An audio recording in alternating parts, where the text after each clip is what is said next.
It's the 26th of December. I have a bit of a funny voice, as you can hear. I'm just recovering. And guess what day it is?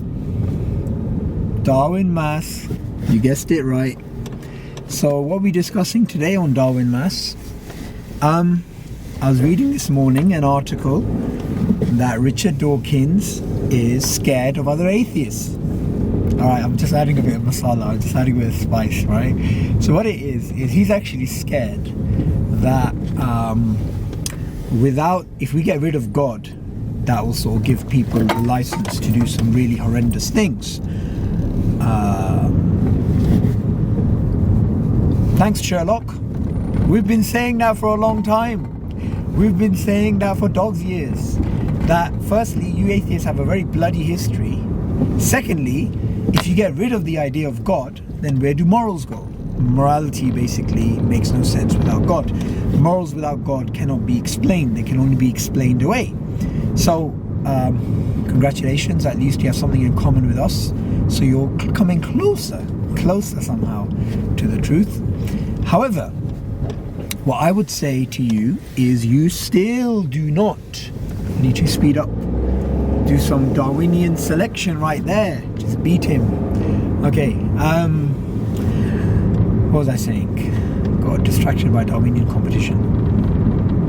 Yeah, I disagree with you. Why?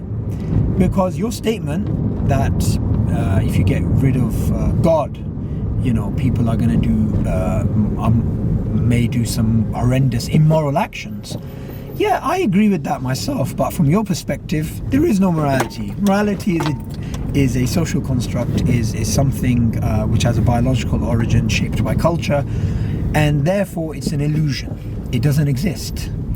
So if you want to speak about morality existing like a real thing, you might as well speak about God, because God is a useful social construct according to you. So you might as well say, I'm afraid of people disbelieving in God. In fact, since we were shaped by selection to believe in God in the first place, then it must have some evolutionary fitness enhancing outcomes.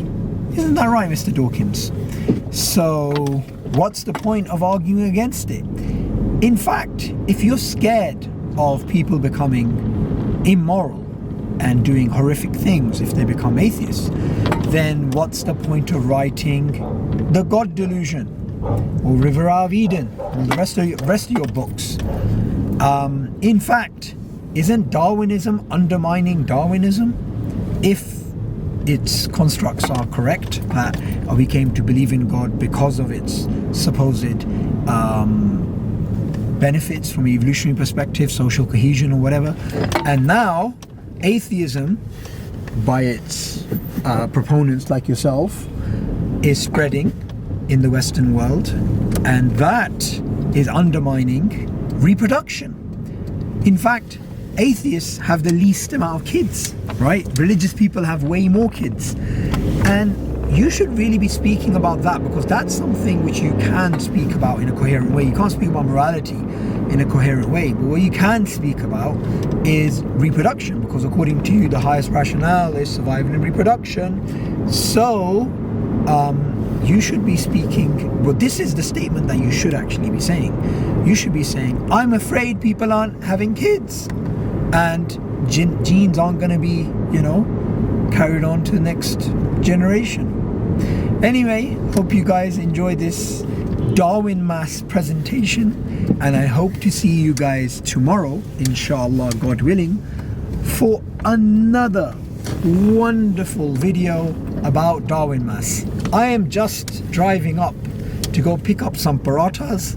For anybody who doesn't know, parathas is a very greasy, some Darwinian ghost inside me is craving. So yeah, I'm gonna go enhance my fitness, and perhaps you guys should do the same. Enjoy your Darwin Mass, guys.